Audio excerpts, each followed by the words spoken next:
Have you ever felt like you're just a cog in a machine performing a role you didn't choose?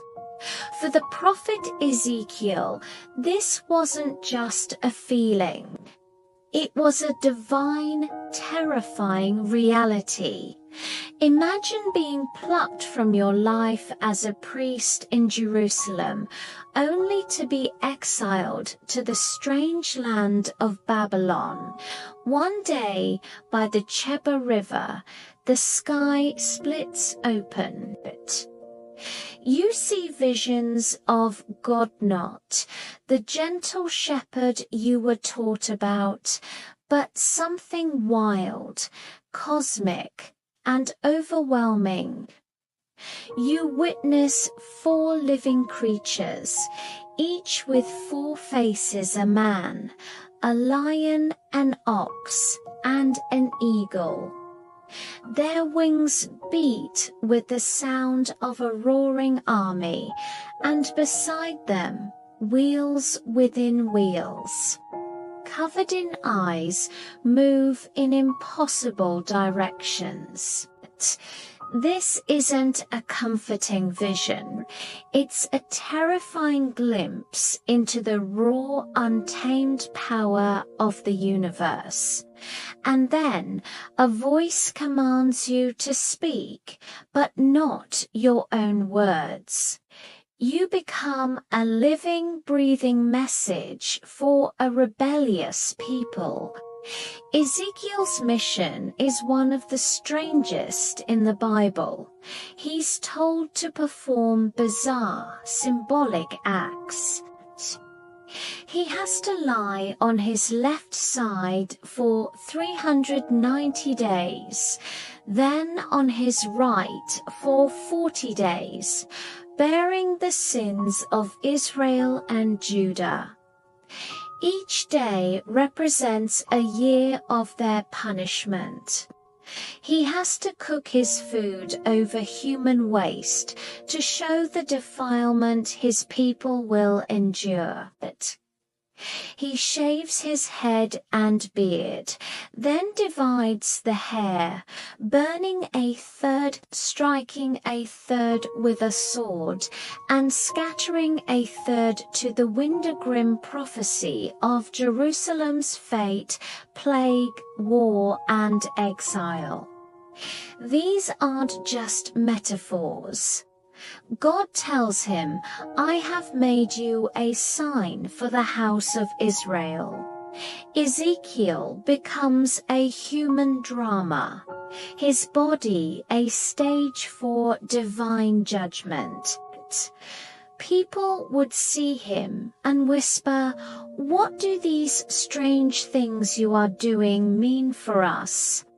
And he would deliver God's unfiltered, often harsh, message. He's even struck mute by God, only able to speak when delivering a prophecy. His own will is completely secondary. Can you imagine the psychological toll? Your life is no longer your own. Every action is scripted by a higher power, and your purpose is to be a living, breathing warning.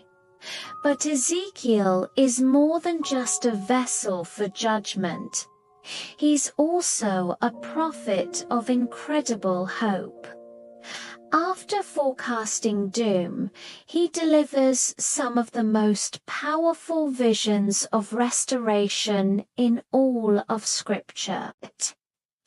The most famous is the Valley of Dry Bones. God leads him to a valley filled with skeletal remains, bleached by the sun. God asks, "Son of man, can these bones live?" Ezekiel, humbled, replies, "Sovereign Lord, you alone know." Then God commands him to prophesy to the bones. As Ezekiel speaks, a rattling sound fills the valley.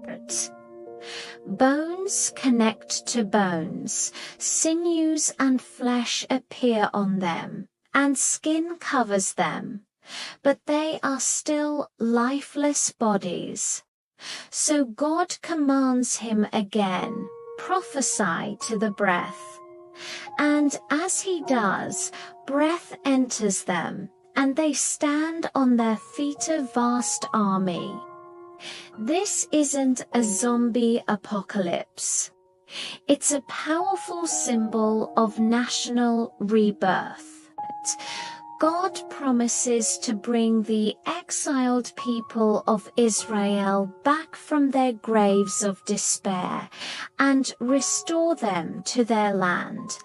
It's a message that even from total death and desolation, God can bring forth new life.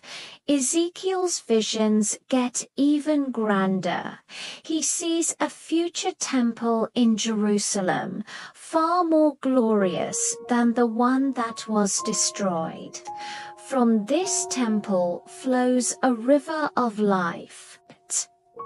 It starts as a trickle, but as it flows eastward toward the Dead Sea, it grows deeper and wider.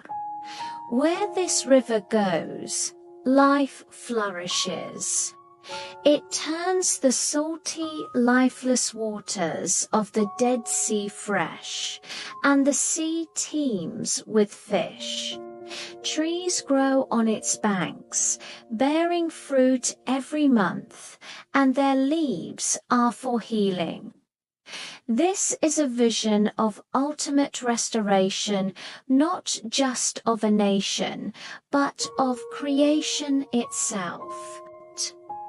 It's a picture of Eden restored, where God's presence brings healing and abundance to the entire world.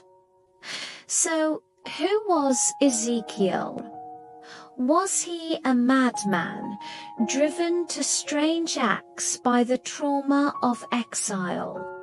Or was he truly a conduit for the divine, a man whose life became an epic, living prophecy?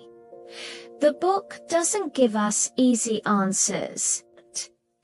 It presents us with a man caught between heaven and earth, forced to embody both the fierce judgment and the profound mercy of God.